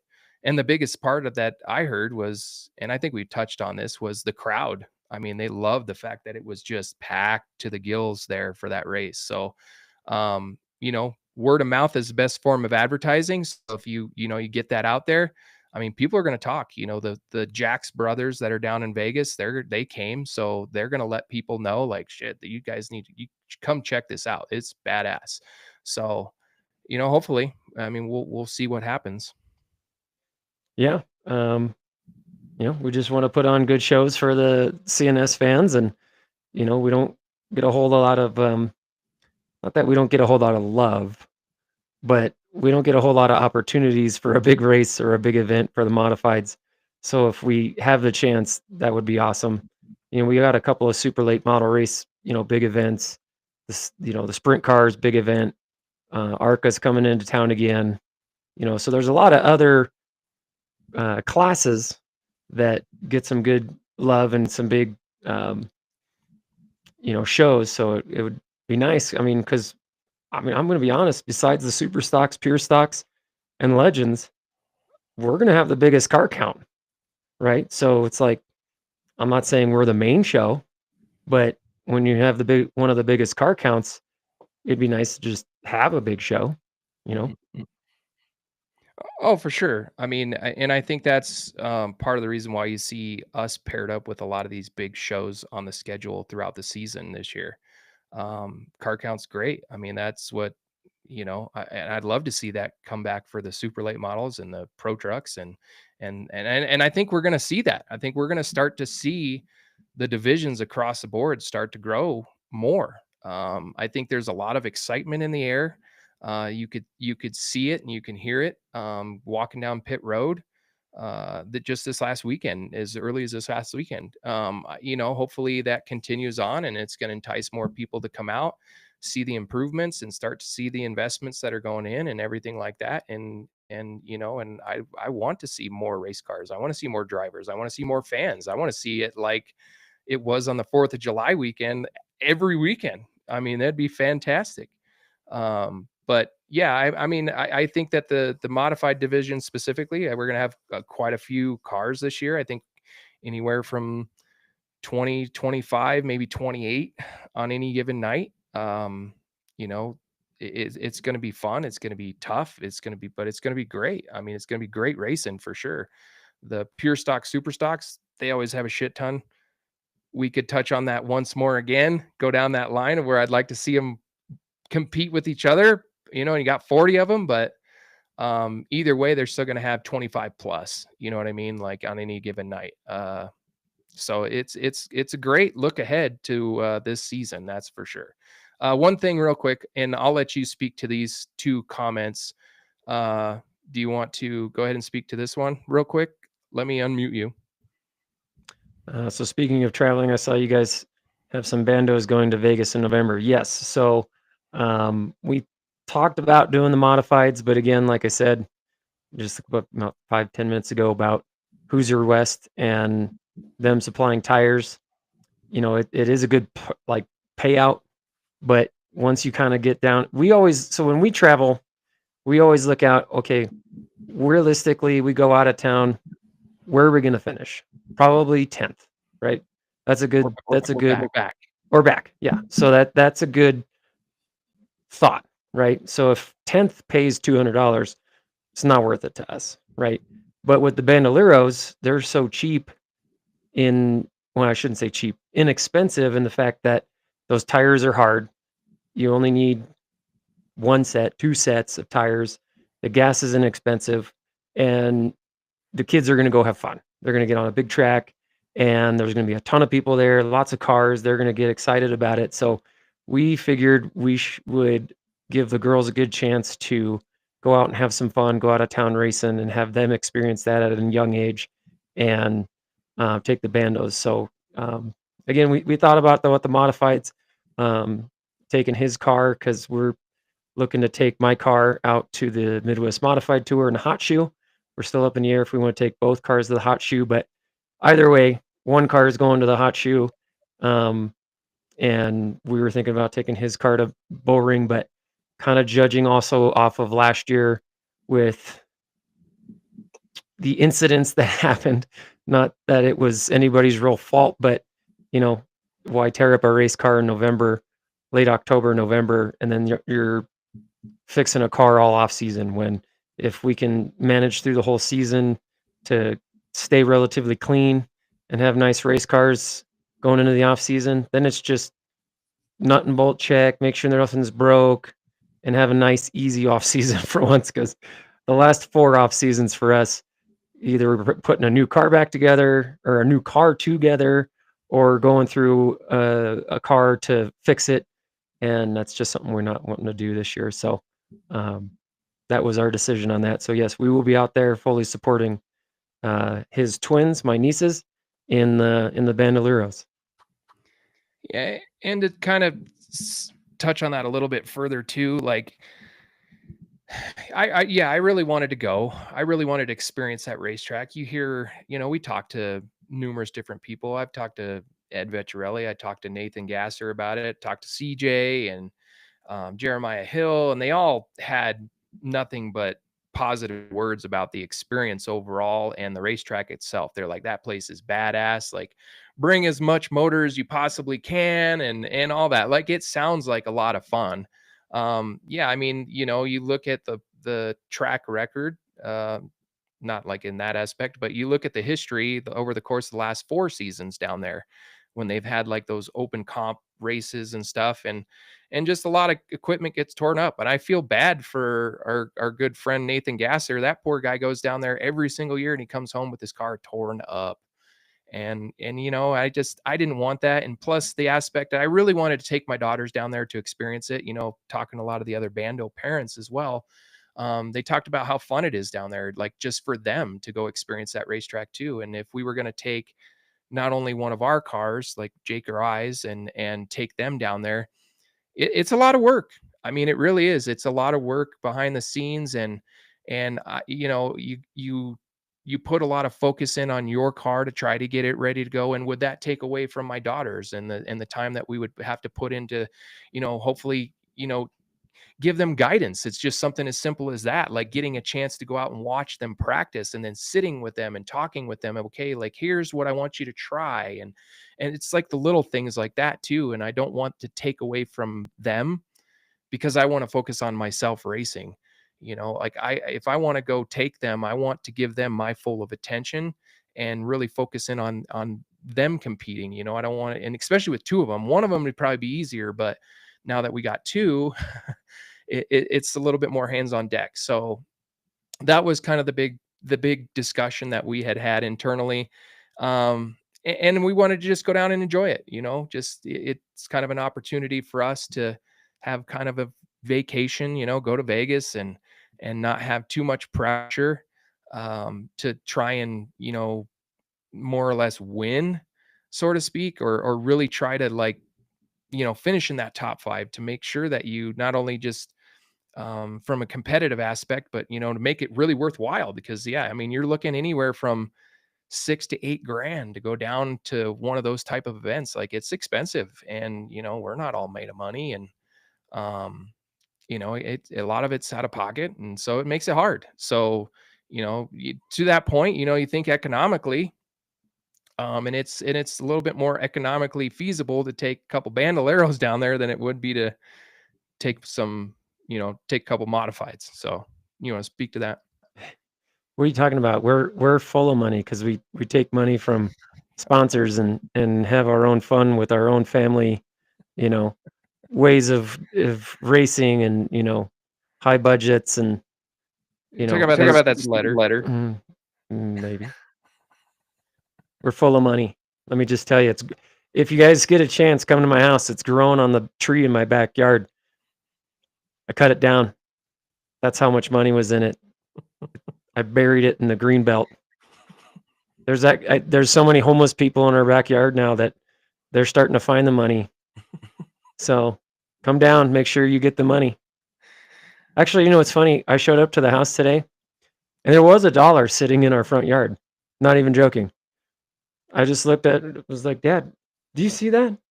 See what? I'm like, that dollar bill sitting in the front yard. No, but it's mine. I'm like, it's not. Finders keepers, man.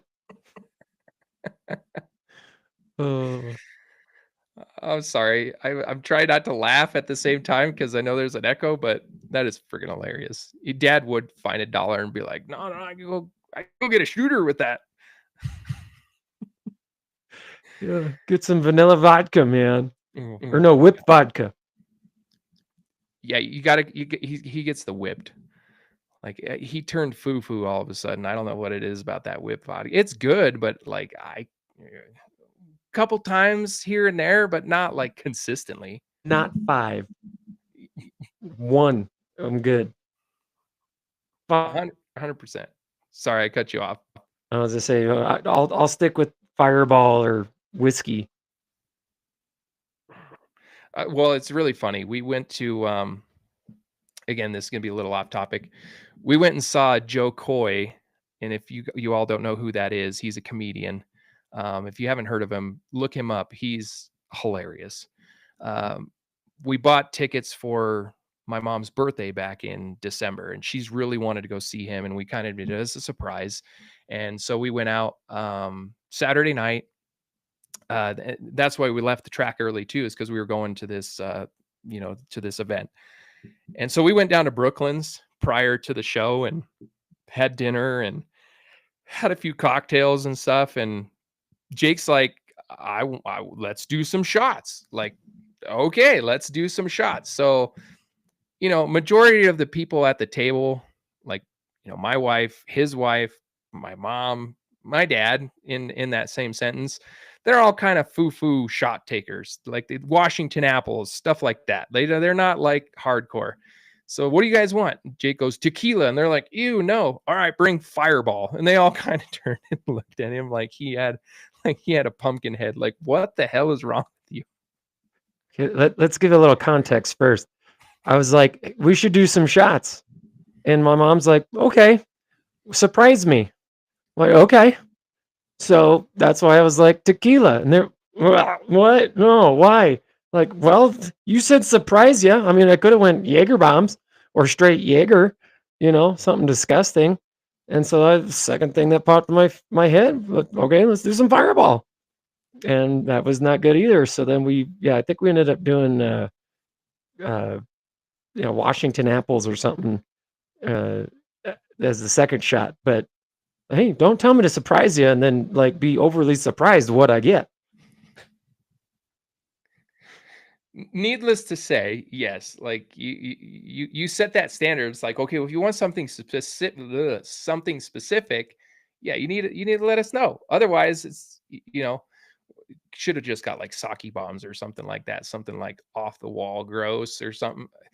I can't do those either, but still. But we're not heavy drinkers anymore like we used to be. But after 2 beers and 2 shots, like I was feeling good, like going to that event. And then it was kind of all downhill from there because the next day, okay, she's not sitting over there, but I'm pretty sure I was hungover the next day. Like I didn't move off the bed. I didn't want to get up. I was tired, like being out in the sun all day prior to going to the comedy show and then being out till damn near midnight. Like dude, it killed me. Oh man, I felt great. I don't remember how we got home. I just know mom drove. I gave her the keys when we were at Brooklyn's because I was like, when we do shots, I was like, all right, well, my wife was drinking a shot too. I was like, one of us has got to drive home. And my mom's like, oh, I'll drive home. I'm like, okay, well, then you're doing one more shot and then you're not drinking the rest of the night. So I was like, okay, I'm going to drink because I haven't done that in a long time. So I had a damn good time. As my mom would say, you were happy last night. Like, you know what? Yes, I was. I had, let's see, 2 margaritas, 2 shots of tequila at the thing, and then like 2 tall boys there. And yeah, there was one point I'm like, when did we get in the car? And mom's like, well, like a half hour ago, the show was over. I'm like, I I kind of remember the encore, but honestly, I don't. I just know he was funny and I was hurting laughing so hard, and that was it. And then all of a sudden I'm home and I'm like, well, I guess mom, you're gonna have to bring the car back tomorrow. Dude, we were dying laughing the whole time. Like, and again, if you guys haven't seen Joe Coy, and you have to go check him out on YouTube, follow him on TikTok or something. Like, he's hilarious. I mean, he was, um, like, there wasn't a dull moment throughout the entire show. I mean, we were keeled over the entire time. It was really enjoyable. That's for sure. One thing real quick, Scotty, I believe it was Scotty. His last comment here. I want to bring this up. Need a give me some rubbing segment questions, but answers have to be in talking ish. Okay, sounds good. But if you guys have any more questions, like feel free to pop them up and we'll kick them off here. We're gonna try and wrap this up here in the next few minutes. But yeah, if you guys have any other questions, real quick, feel free to chime them in now.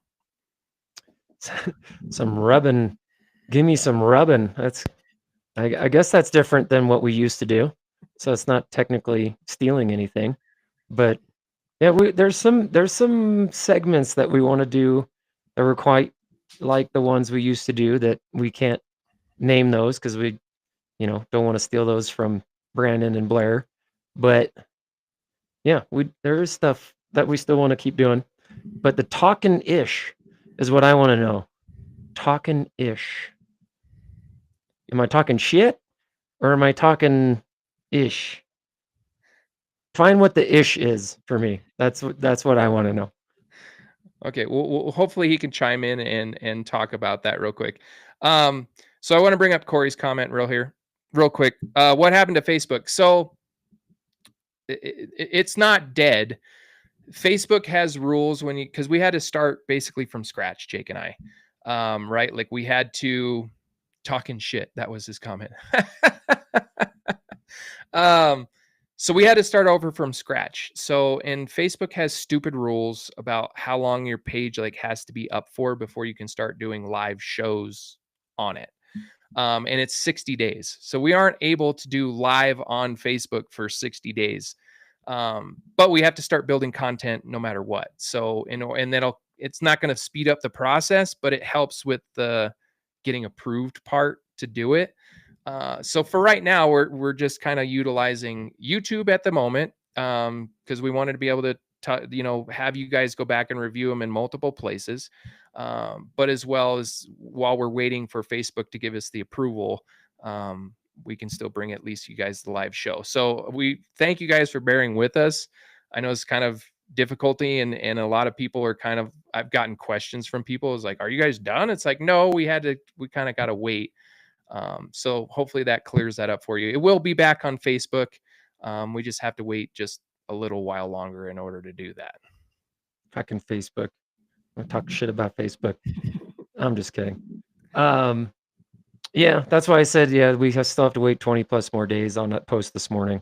So, but we'll get there. Like George said, we had to start over with all our content, and I don't know how well the STM guys over there are doing, but they had a lot of our content that we could have utilized, but that's the way it goes. We made a decision, and we're happy with it, and we're happy with everybody coming along with us. So that's why it's imperative that when we put posts out, like it, share it, subscribe to our YouTube channel, do as much as you can to try and send out our content as much as possible, because then the more reactions, the more comments, the more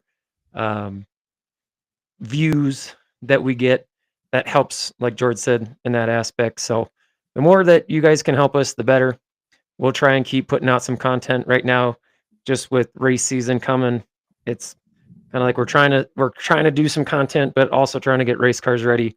But once the season starts here and we can be at the track and do some more content at the track, that'll really help us as well. So just as fans, we appreciate you, but just keep sharing, liking all of our stuff. And that's a great point. Yeah, I mean, if you guys can just help share it, I mean, get it out there and let as many people know. You all have as many connections as we do. We're all in the inner circle of the racing community. Just let them know that we're still here. Like, we're going to try and build this up as much as we possibly can, and still bring the content to you every single week. Like, now this is basically the kickoff to the season for us. So now we're going to start doing this on the weekly, because we'll have, everything to bring you guys, like all the details from every single week. We're going to be pretty much there in every single week this year. I think there's only like 4 or 5 weekends that we're not racing overall. So, we'll have lots to talk about. Like Jake touched on, we want to bring you some more action from the racetrack itself. I don't know if we'll be going live necessarily like from the racetrack, but we're going to try and, maybe do some interviews and stuff like that. Like while we're there, when we get a chance to, it'll probably be a little easier, like on Bando nights, to be honest with you. I mean, when we're racing, it's a little hectic once you start, right? Like it's hard to go talk with people and try to really have that one-on-one interaction. But we're going to definitely try, maybe even after the races or stuff, like, go talk to some of the people and just do some recordings and try to bring some more in-depth content for you guys throughout the season. So there's going to be some new things, some different things. We're going to try and bust our ass as much as we possibly can to bring you some behind the scenes stuff. From everybody there. We're going to try and, talk to as many people as we possibly can, and maybe do some interviews with as many people as we possibly can, from people that you haven't heard from or heard of too, help grow the names of the people that you might not quite know on a personal level, taking what we do really here with the show, bringing people on and kind of use the track time that we have to kind of give a little bit more highlight to some of those people and some of those faces. So yeah. Yeah. Pull up Corey's first comment there. Oh, the one yeah. So you're just gonna have to wait. It's gonna be a surprise. We're trying to figure out if we're gonna do like a special video or just make you guys, just leave you in suspense. And when it rolls out of the trailer May 10th, then that's when you see it. My dad urged me that I need to name it because it's so beautiful. Haven't totally thought of the name yet, but I've kind of narrowed it down. I want to call it the Batmobile because it does look like a Batmobile, but I gotta be a little more mature and really you kind of gotta name your car a female name. So I can't really name it the Batmobile. That's probably copyrighted anyway, so I'll probably get in trouble. But yes, I will be bleeding a little bit of pink this year. We have some other things in works, like kind of some smaller stuff that we're hoping to hear from here soon. So it's not going to be all pink, but it will mainly be pink. Yes. And had some good information today that I'm excited for, an opportunity that maybe I'll be bleeding even more pink. So kind of leave that as a cliffhanger. I like how you did that. Yeah, I don't know. We'll see what happens. See how far we get with the car. I'm sure we'll probably, when we go out and go test it, we'll take the car out on, probably not on like the weekends or anything like that. Because we want to do like a true shakedown, and there's some new things on his car that were updated even as short as a year ago from my car. So there's definitely some tweaks and things that we need to figure out. Um, as we get it ready to go and go take a whole day and do some setup on it. Shock setup is different, trying something a little bit different this year, so something that he's not even used to. So we just need to get a little bit more in depth and take a whole day to really like kind of hone in and focus in on that stuff. So but I'm sure I'll get the camera out and film it and post it, and you guys can see it then. It won't have the numbers or anything on it yet, but maybe that, we can leave in suspense until the first race. But I know that I know from AAA, the general manager and stuff, he's seen the mock-ups and everything, and he's super excited about seeing the pink on the side of the car this year. That's for sure. Yeah, La Batmobilia. That's funny. It kind of sounds feminine, yeah. But yeah, we'll see. I got to run it by the whole team because I don't want it just to be something about me. I want the whole team to kind of agree that that's a good name. So, but yeah, like George said, we got just some stuff that's new. Um, you know, um, I mean, shoot, the seat itself, brand new seat. Well, it's a used seat, but brand new seat to me. Um, and just from last year, the car when we, so, funny thing, when we sold it, the guy that bought it in Florida, he sent it up to our car builder to basically just have everything updated. Just wants it new, which it's kind of funny. It's like, why don't you just buy a brand new car? But hey, it sold, and we used that money to basically trade in for a new car. But anyway, when he put it on the jig, it was off. Like he's like the whole right front was fucked. And how you drove this thing, I have no idea. So I guess that kind of gives me a little bit of a booster knowing that it was fucked up and we still did as well as we did. Kind of did better the first year we had it than the second year, but the fact that it's all updated with the new car, I'm kind of excited to get back on the track and try it. So like George said, we got also some new shocks this year, trying some different things. So yeah, we're almost there. Got the motor in. Training's going in tomorrow. Transmission, got to be politically correct nowadays. I know, shake your finger. Fuel lines are good. Everything's good. Now it's just getting her all buttoned up with the electrical and everything like that. Get the carburetor on it, put some fuel in, and let's smell some smoke. Give me this. Smell some smoke. I wanted to laugh, but I got that stupid echo. Real quick here. Last comment, and then we'll kind of Batilda. That's funny. Batilda. Two comments actually. What was Clark Griswold's wife's name? Ellen. Yeah, Ellen. I don't know. Ellen. I don't know. Maybe we'll put a thing out on Facebook and like a poll or something with some different names, and you guys can just vote on what she should be called. We're gonna have to do some entertaining stuff, that's for sure. But one question, I think this is kind of a funny idea. You boys should let me ask you questions for an episode at some point. Sure, I got no problem with that at all. Like I said, we want to kind of do some different stuff with this show, and being that we're starting all anew, we want to do some different things. So if you guys want to take an opportunity to come on and like interview us, so to speak, sure, why not? I don't really care. What do you think, Jake? Yeah, that's a good idea. There's not many of you have ever seen my basement, but basically to my left here, we call it the red room. That's a story for another time. But it was a man room, and I kind of moved all of the stuff I use in the man room upstairs. So it's just now just a room full of memorabilia and all of my Transformers and comic book geek stuff, my nerd side of me.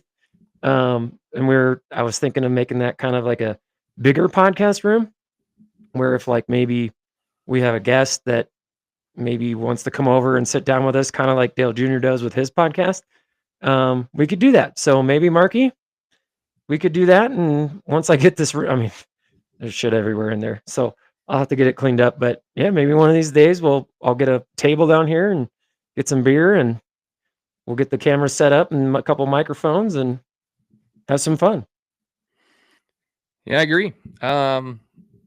It'd be a lot of fun. I think we should do some more round table type stuff and get together more often, Jake and I, and set it up to where we can like have that communication direct. Yeah, and have maybe a couple guests come over and shoot the shit. Garage talk, right? Like that's essentially what we end up doing a lot of the times is just hearing stories and talking about things and it's a lot of fun. I thoroughly enjoy that aspect of what we do.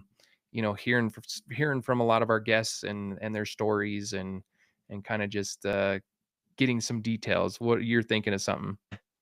Well, not so much stories of racing days, but if you guys really want to get to know us, Jordan and I went to college together and played football together. So there's a lot of stories that I could tell you about him about me, just from our college days. It was only 4 years, but there's a lot of stories there. So, yeah, that would be kind of fun to kind of get into, and younger years and the stuff that I can remember now that I'm getting old. I know I'm going to get slack for that, but yeah, there's a lot of things that we could tell you about us to get to know us better. I mean, you guys only see us on the podcast and our opinions and stuff like that. And, at the racetrack, we're kind of all business, but like I said, Jordan can attest to this, how much Transformer stuff I have, that I have a huge nerd side to me. I mean, just this amount of stuff I have behind me. Oh yeah, my Optimus Prime tattoo. See, I'm diehard, man. Optimus Prime is my boy. My boy.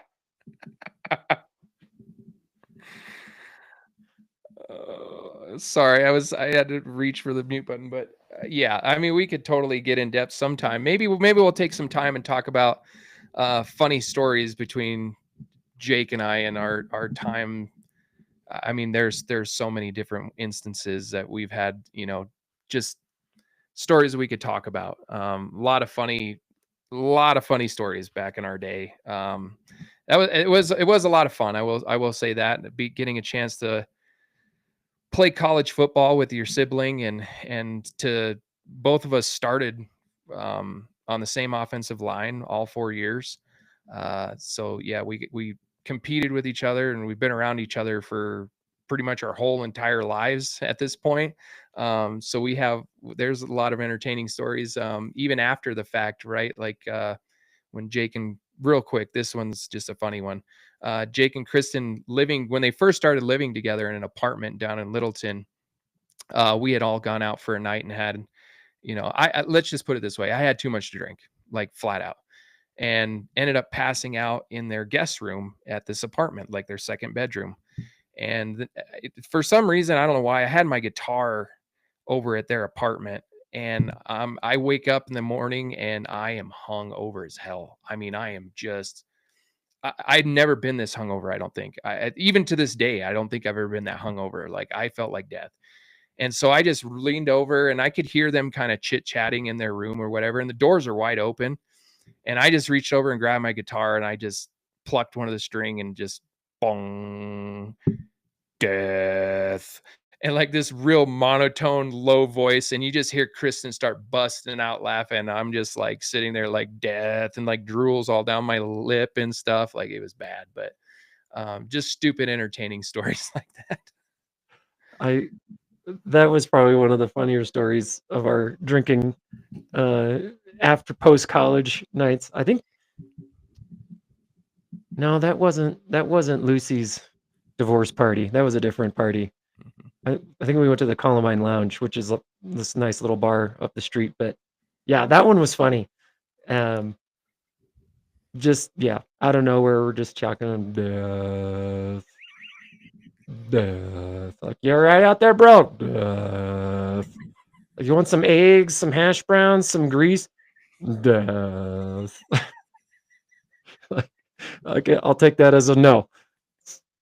Dude, I wanted to start burying myself. I want to start digging my own 6-foot hole right at that point. Like, I was just laying there face first in the pillow, just plucking this string. Another quick story of his nights of drinking too much. He went down, our uncle that looks like Freddie Mercury used to live down near Castle Pines. And he went down there to do some yard work. And a part of his payment was a bottle of Crown Royal. And at the time, he loved Crown Royal. And then all of a sudden, it's like 8 o'clock at night. We hadn't heard from him. My mom's like freaking out. I think I had just turned 21, but we were home. I think it was for the summer or something like that. And she's like freaking out. Like, call your brother. So I call him. He's not answering.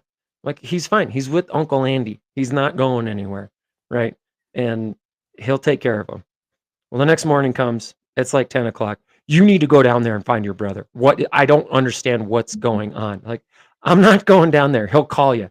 Like 2 o'clock in the afternoon the next day, we get a call and he's fine. Well, hungover like a son of a bitch, but he had drank so much Crown Royal with the neighbor of our uncle that he ended up falling asleep in the bathtub just so that he was close enough to the toilet and just passed out. And that's where he laid until like noon the next day. So, give you further context that I had to go help move a bunch of rock. Like, they were doing landscaping in the backyard, and at that time, big bulky guy, come help me move it. So I agreed. We'll have a party afterwards. All the neighbors are coming over. Perfect. Took my guitar down there. I'm playing music, and he never told me that the neighbor friend of his was a raging alcoholic. So, I'm out fresh. We're still in college, and I take that as a challenge. Like, this motherfucker wants to drink me under the table. I'm not letting that happen. Well, he just comes and sits down next to me with not just like a liter. It was a whole handle of Crown Royal, and sets it down, and then brought a double shot glass and said it, 1-2. And we're just bullshitting. That was the only thing I remember from that night, was sitting down there playing guitar. I don't remember anything after that. Still to this day, don't remember a damn thing.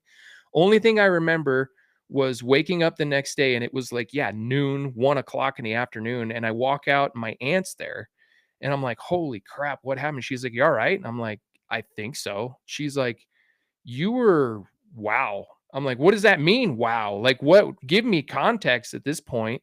She's like, well, you tried to drink with the neighbor, and you ended up going into the bedroom and you passed out. Like, we had to help you to the bedroom and you passed out.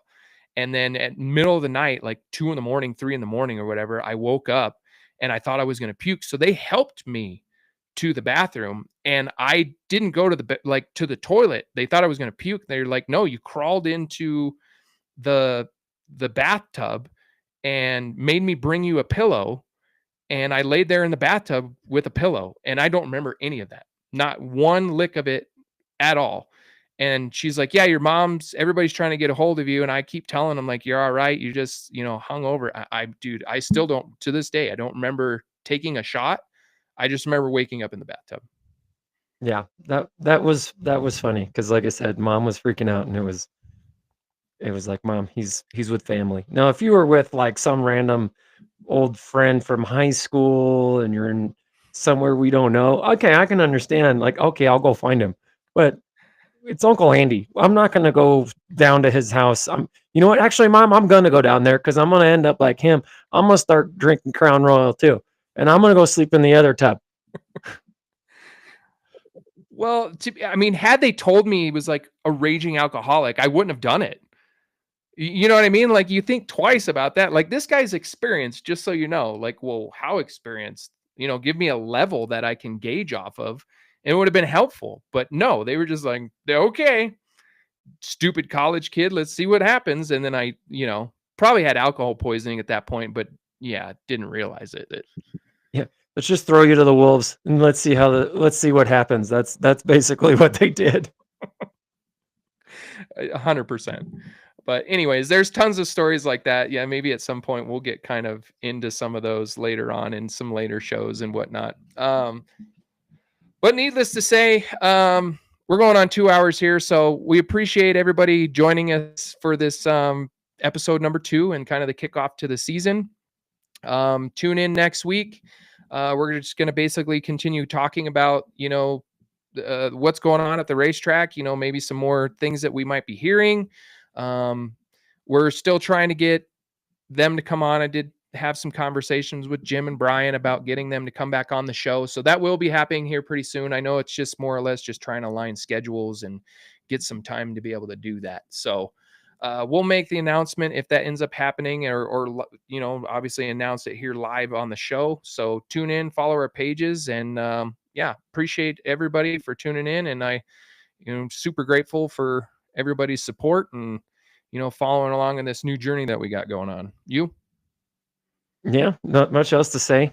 I keep, like I said last episode, I keep wanting to end our show with what we used to say, but we got to come up with something different. So if there's something that you guys think we should end the show with, different than what we used to, please let us know. But yes, like George said, like, share, subscribe to our YouTube channel, and keep sharing all the content that we can put out. We'll get more and more out here soon, especially like George said, since it's the beginning of the race season, and this is only episode 2. So it was a fun night. More to come. And we try to bring some fun and laughter into our show instead of kind of some blah, opinionated, non-exciting content. So if we're dumb, let us know. We don't care, but just let us know and we'll keep doing dumb content. Either way, it's a funny and we laugh. And if you're not laughing, then I guess you're watching the wrong show. But yeah, since I am causing him to echo, I'll shut up now. Everybody have a great night. I will see you Saturday. I will be there because I want to watch the girls practice. So I will be there. So come say hello, and everybody have a good night and good week. I'll echo that same sentiment. Appreciate you all. Like, follow, subscribe, share. We'll see you all at the racetrack. So get your cars ready. If we haven't seen you, come by and say hi. Love to talk to you guys. And with that being said, thanks for tuning in to Hitting the Chip with Jake and Jordan. And until next week, have a good evening, everybody. So be safe. Talk to you guys soon.